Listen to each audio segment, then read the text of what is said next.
Do you want to sound more like a native speaker when you speak English? In this video, I will share some easy and practical tips to make your English sound more fluent and confident. If you follow and stick to all of the steps in this video, you'll be able to have effortless and natural conversations with anyone.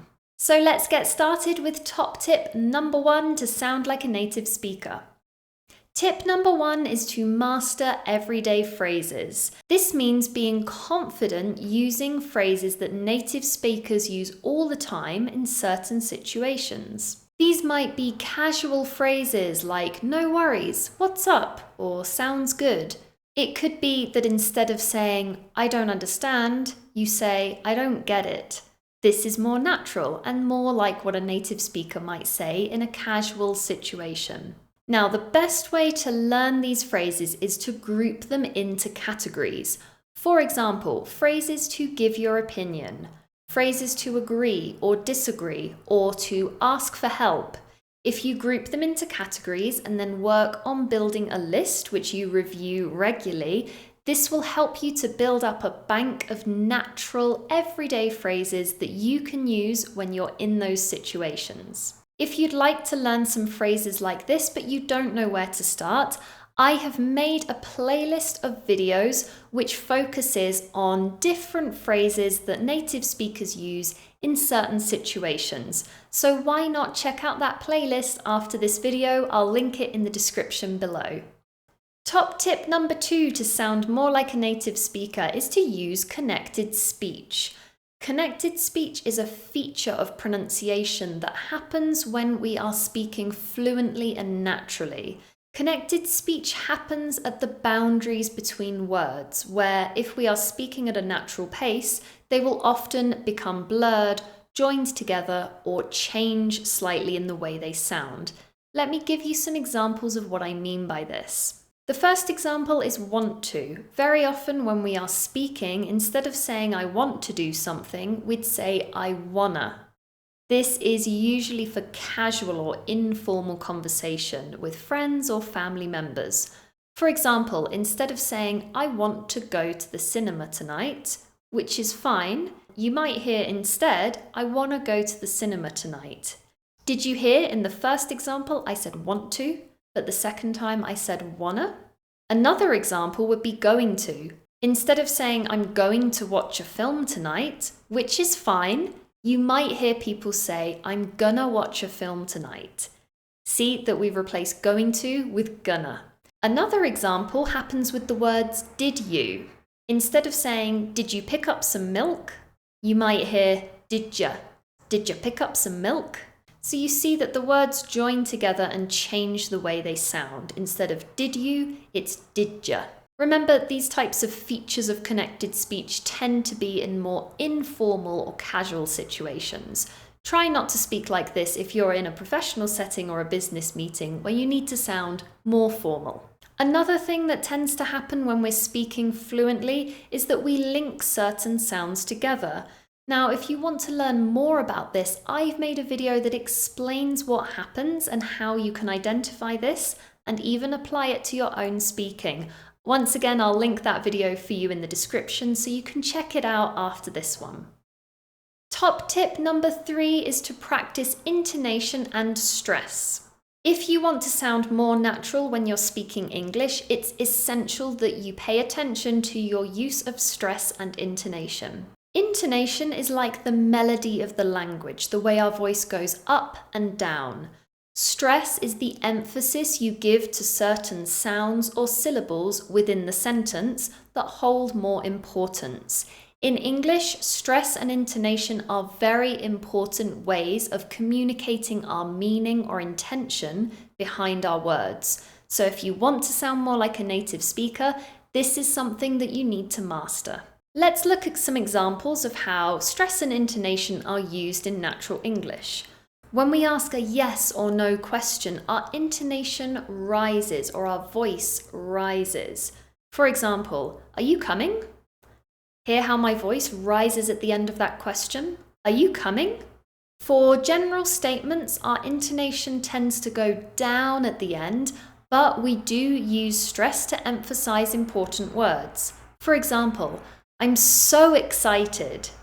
Did you hear in that sentence I stressed the word so to really give emphasis to the fact that I'm not just excited, I'm so excited. These are just a couple of examples of how we use stress and intonation in everyday conversation. The best way to get good at this in your own speaking is to listen as much as possible. Watch TV shows and films, listen to podcasts, the news, YouTube videos. Try to listen to a range of speakers from different places so you can get used to the way that they use stress and intonation to communicate their ideas. You can also try the shadowing technique, which is where you listen to someone speaking and then try to copy what they say as closely as possible. You can use this with any kind of audio, and the aim is to try and repeat what they're saying immediately after they say it, trying to copy their stress, intonation, and their pronunciation. Listening and imitating other speakers can really help you refine your own pronunciation and sound more natural. So why not give it a go and let me know in the comments how you get on. If you're looking for a video to practice shadowing, I'll link one of those down below as well. If you're enjoying this video and finding these tips useful, please let me know in the comments which tip you enjoyed the most. And don't forget to like this video and subscribe to my channel for more English language learning content. Thanks so much, everyone. Now let's get back to the video with tip number 4. Tip number 4 is to add filler words. Now these are little insignificant words that we insert while we're speaking to sound more conversational, such as like, you know, so. People use them all the time. Now listen to me talk about my day and see if you can spot how many filler words I use. I'm going to try and do this as naturally as possible so you can see how they naturally come out in everyday conversation. Okay, so I woke up a little bit late this morning because I stayed up quite late last night watching TV. It's not something I would normally do, but the thing is I really got into this TV show and it was just like absolutely gripping. So yeah, I couldn't stop watching it, which meant I went to bed really late, and that meant that I woke up late this morning. Yeah, so I had a bit of a late start to my day. Got my coffee in. Coffee is very important to help me get going in the morning. And yeah, to be honest, since then I've just been working away on these YouTube videos, hoping to create some great content for my subscribers. So yeah, that's what I've been doing today. All right, you probably noticed I used quite a lot of filler words in there. Yeah, so, like, okay. I tried to use them as naturally as possible so that it wouldn't sound unnatural. Make sure with filler words you don't overuse them. Try to listen to native speakers and see how often they use these types of words in conversation, and then you can use that to see how you should use them in your own speaking. Tip number 5 to sound more like a native speaker is to use idioms and slang. We use idioms all the time in English. For example, to break the ice doesn't literally mean to break some ice. It actually means to start a conversation in a situation that's sometimes a little bit awkward. You make the first move, you start a conversation, you break the ice. Or you might say you're going to hit the books. You're not actually going to go and hit some books. It means that you're going to go and study really, really hard. These are just a couple of examples of idioms that we use all the time. The best way to learn them is to listen out for these in TV shows, movies, YouTube videos, again, podcasts, or even music. We use idioms all the time, so there's lots of opportunities to learn them when you're listening. It's the same with slang words. Now, slang is going to vary depending on where you are in the world, even where you are within a country. And remember when you're learning slang that it's generally used in casual, informal situations.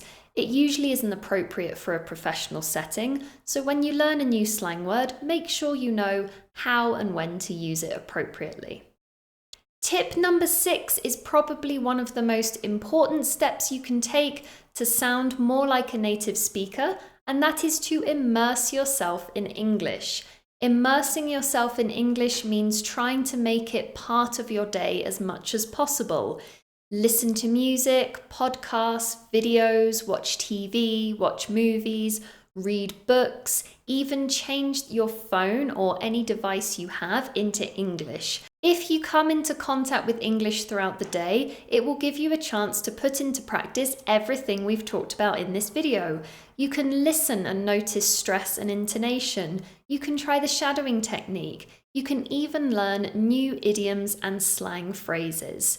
And of course, another thing that you should be doing every single day is practicing your speaking. But what do you do if you don't have anyone to practice speaking with? It is possible to practice speaking by yourself, and I will show you how you can do that every single day in this video right here.